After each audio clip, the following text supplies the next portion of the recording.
Let's look at velocity addition. This is something that we looked at in 1111. Let's imagine that we have, let's say, a person in a train. That person is moving in the train, so maybe the person is walking inside the train car. The train car is also moving down the tracks. And then we've got a person standing on the ground watching both of these. Now, I'm going to make some definitions here. Let's say that VAB, that's the velocity of A measured by B. So it's always the velocity of the first subscript measured by the second subscript. So this is the velocity of A measured by B. VAC is the velocity of A measured by C. And VCB is the velocity of C measured by B. In other words, VAB would be the velocity of this person measured by the person on the ground. How fast is the person in the train moving relative to the person on the ground? VAC, the velocity of A measured by the car, the train, how fast is the person moving relative to the train car? And then VCB, how fast is the train moving relative to the person on the ground? Well, let's say that VAC is 3 meters per second. So the person is in the car and they're running forward at, let's say, 3 meters per second. VCB, the speed of the car measured by the person on the ground, is 2 meters per second. So how fast is the person moving relative to the person on the ground? Well, that's pretty straightforward. In 1 second, the train will move 2 meters down the track. The person moves 3 meters further along in the train, so the person will move 5 meters every second away from the person on the ground. The person in the car is moving at 5 meters per second. In other words, it's pretty straightforward to see that what we end up with is VAB is equal to VAC plus VCB. And we can even put a negative value or negative values in here. Let's say if this person were going this way at, say, 3 meters per second, and the train was going that way, well, then this person would actually be getting closer to this person by 1 meter per second. We'd have -3 plus 2 is -1, so this person would actually be moving in the negative direction. So we could even put negative values in here. Well, when we look at this relativistically with very, very high speeds, this does not work. We actually have to change this. And what we have to do is add a factor in, basically add in a denominator of the form 1 plus the product of these, VAC, VCB, divided by c squared, the speed of light. Now, sorry, don't confuse this c with this c. This is the speed of light squared. So we divide the product by the speed of light squared. Be very, very careful. I've seen a number of students get mixed up with the form of this. This line does not extend under the 1. It's only v times v over c squared, this quantity, and then add that to 1. You can't bring this over here because you can't take 1 and add it to a quantity that's going to be a velocity squared. So make sure you divide by the c squared first, then add that to 1, and then put it underneath the sum of the terms. Let's stick some numbers in here. Let's imagine that the person in the train is going at 2 times 10 to the 8th meters per second, while the train is moving at 2 times 10 to the 8th meters per second relative to the person on the ground. Well, using our old velocity addition law, we would think 2 plus 2 would be 4 times 10 to the 8th meters per second. In other words, a speed greater than the speed of light. But what do we get? Well, we get VAC plus VCB, 2 times 10 to the 8th plus 2 times 10 to the 8th, divided by 1 plus 2 times 10 to the 8th times 2 times 10 to the 8th, divided by c squared. Well, adding the numerator, we get 4 times 10 to the 8th meters per second. And that would be the whole answer if we had the old law of velocity addition, what we would call the Galilean law of velocity addition. But we need to include this denominator. When we multiply this out, it turns out to be 1.44. Dividing that out, we get 2.77 times 10 to the 8th meters per second. We still get a value that is less than the speed of light. Very, very interesting. Let's try one more. But in this case, let's imagine that this person is actually shining a ray of light. So let's say that this person has a flashlight and A is actually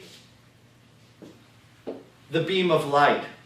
What do we get in that case? Well, let's change the numbers. Here we go. So if this is light, then VAC will be 3 times 10 to the 8th meters per second. VCB, put in whatever number you want, we'll keep the same one, say 2 times 10 to the 8th meters per second. What do we get? We get VAC, 3 times 10 to the 8th, plus 2 times 10 to the 8th, divided by 1 plus 3 times 10 to the 8th, times 2 times 10 to the 8th, divided by 3 times 10 to the 8th meters per second squared. 3 plus 2 is 5 times 10 to the 8th. Multiply this out and we get 1.667. Divide that out and we get 3 times 10 to the 8th. In other words, B will measure the speed of the light to be the speed of light. Well, excellent. That is exactly what we would have thought according to Newton's second, sorry, Professor Einstein, according to Einstein's second postulate, where the speed of light is always measured to be c, 3 times 10 to the 8th meters per second. As a matter of fact, if you put in, don't even put numbers in here, but let VAC equal c, and leave that as just VCB, you can solve this and find that VAB will then just give you c, the speed of light. Give that a try and see if you can demonstrate that. That basically just verifies Einstein's second postulate, the speed of light postulate. Great. What other parts of physics are affected by this? Well, what about something like momentum? We know that momentum is mv, P equals mv. Well, the important thing about momentum that we found from Newton's laws was that it was a conserved quantity for an isolated system. Is this a conserved quantity for a relativistically isolated system? It turns out, no, it is not. However, the quantity that is conserved is not that much different. We just have to put in a factor of gamma. Gamma mv is the relativistic momentum, and that's the quantity that is conserved. Now, there's a couple ways that we can think about this. Excuse me. There's a couple ways we can think about this. What is m? Well, m is the mass of the object. What we usually think of as the mass of the object when the object's mass is measured when it's at rest. What we might refer to as the rest mass. So let's think of m naught as the rest mass. In other words, the mass of the object when measured when it's at rest. So you measure the rest mass when the object is at rest. Well, we can think of this then as basically the momentum just has this factor of gamma in there. It's just gamma times m naught times v. Or we can think of m as the mass of an object, which is actually gamma times the rest mass. So we might think of this as the mass of an object actually increases when the object is moving. So the mass is not a constant quantity, but it increases with gamma. Think about what happens with gamma as v increases. There are some homework problems that you can take a look at. Let's remember, gamma is 1 over square root of 1 minus v squared over c squared. When v is equal to 0, 0 over c is 0, 1 minus 0 is 1, root 1 is 1, 1 over 1 is 1. Then gamma is 1. So when v equals 0, gamma equals 1. But what happens as v increases? As v gets larger, v over c, v squared over c squared will get larger. 1 minus that is a number less than 1. Square root of that is a number less than 1. 1 divided by a number less than 1 is a number greater than 1. So as v increases, gamma increases larger than 1. But what happens as v approaches c, as v approaches the speed of light? Well, as v approaches the speed of light, v squared over c squared gets closer to 1. 1 minus that number that's close to 1 is going to be a very, very small number. The square root of a small number is a very small number. 1 over a small number is a very big number. So as v approaches the speed of light, gamma gets very large. I'll just say it approaches infinity. It gets large. So as an object goes faster and faster, closer to the speed of light, the momentum gets larger. Well, to increase the momentum more is very difficult. It's harder to increase something a lot to get that little change in velocity. So as the velocity goes from, let's say, 90% of the speed of light to 91% to 92% to 93% of the speed of light, gamma is getting larger and larger. It's starting to go and get huge. Well, to get a huge momentum means it takes a whole lot more work to do that. Well, a whole lot more impulse, which makes it tells us that it makes it very, very difficult to get that thing having so much momentum. It makes it very difficult to get it going faster, close to the speed of light, which basically means it's impossible to get the object traveling at the speed of light, because to do that would take an infinite amount of momentum. A physical object with mass would have to have an infinite momentum to travel at the speed of light. The bottom line is, objects with mass cannot travel at the speed of light. They can only travel less than the speed of light. Okay, very, very interesting. What else? What about energy? Well,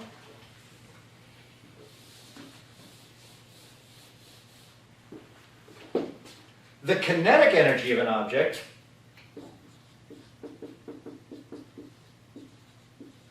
we know classically is 1/2 mv squared. Can we just stick a gamma in here and have a relativistic kinetic energy that's 1/2 gamma mv squared? Actually, no, that doesn't work. It turns out there is a different quantity that is actually the conserved quantity. That conserved quantity is the total energy, which is mc squared, where m is this new mass, not the rest mass, but gamma m naught. So it's this quantity that's actually the conserved quantity. Now, if that's really conserved, where does this kinetic energy, why do we think that 1/2 mv squared is actually conserved? Well, let's look at this result for a very small velocity. So let's look at gamma. Gamma is 1 over root 1 minus v squared over c squared, which we can write as 1 minus v squared over c squared to the minus 1/2 power. That is the 1 over the square root part. We'll take that as the minus 1/2 power. Now, I'm going to use an approximation. When we have 1 plus a small number raised to a power, we can approximate this as 1 plus the power times that small number.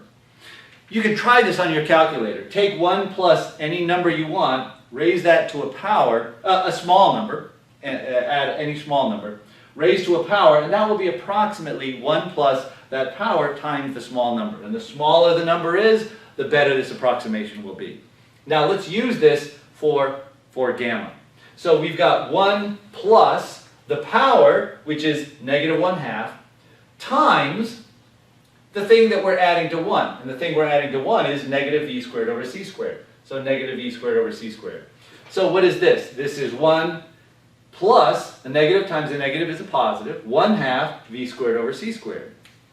So what does the energy give us? This gamma m naught c squared. Well, with gamma being approximately 1 plus 1/2 v squared over c squared times m naught c squared, multiply by 1, we have m naught c squared. Multiply by the 1/2 v squared over c squared, the c squareds cancel, and we get 1/2 m naught v squared. 1/2 m naught v squared. So our energy takes this form. Now, this part of the energy, this is called the rest energy. This is the energy that an object has even when it's at rest. So even a stationary object has a certain amount of energy just because it has mass. When it's stationary, it has this energy, the rest energy, m naught c squared. plus 1/2 m naught v squared. Well, what does that look like? 1/2 mv squared, that looks like the kinetic energy. So it looks like for slow velocities meaning that this v squared over c squared is small, a lot less than 1, we can make this approximation, and then we have that the rest energy plus the kinetic energy will be a conserved quantity. Very, very good. So we see where this kinetic energy comes from, because relativistically that will be part of the total energy that's conserved right there. Excellent. Okay. Well, let's move on to general relativity. How does general relativity differ from special relativity? Well, general relativity takes into account non-inertial reference frames. Do you remember the first postulate of special relativity, where all the laws of physics were the same in inertial reference frames? Well, general relativity tells us how to take into account non-inertial reference frames. How can we deal with things that are accelerating? Well, let's take a very quick look. For general relativity, there is one more idea that we have to include other than the two postulates of special relativity. Simply put, we need to include what's called the equivalence principle. Now let's imagine that a rocket was sitting on the Earth. Now this astronaut in the rocket, this person in the rocket could do any kind of experiment. Maybe that person would take a ball or something like that and drop the ball. What would happen? Well, that ball would accelerate downward at g 9.80 meters per second squared. The person could do any other kind of experiment that they want in the rocket, and the gravitational force of the Earth would have an effect on that. Now, let's imagine that a different rocket was way out in space, but this rocket was actually accelerating. It's got its engines going and is accelerating in that direction at, let's say, 9.80 meters per second squared. Now let's imagine that this person were to do an experiment, like had a ball and release the ball. Well, what would happen? Well, the rocket would move upward, accelerating, while the ball would stay still. It would appear to the person in the rocket that the ball accelerated to the bottom of the rocket, but in reality we would say it's the rocket bottom that's accelerating up to the ball. But according to the person in the rocket, it would appear that the ball would accelerate downward at 9.80 meters per second squared. In other words, what we would call g. Any experiment that the person did, that now the astronaut did in the rocket, would take this motion, would have to take this motion as part of it, that there would appear to be an acceleration downward of 9.80 meters per second squared, because that it's actually the rocket going up. Now, the equivalent principle states that, similar to the first postulate of special relativity, there is no experiment that either of these individuals could do that would distinguish between the rocket being stationary on the Earth or the rocket out in space accelerating upwards at 9.80 meters per second squared. The basic idea is that the gravitational force due to gravity acts exactly the same as an acceleration of a reference frame. Very, very interesting. Now, I know you probably want to know something about black holes. That's one of the most famous things about general relativity. So what's a black hole?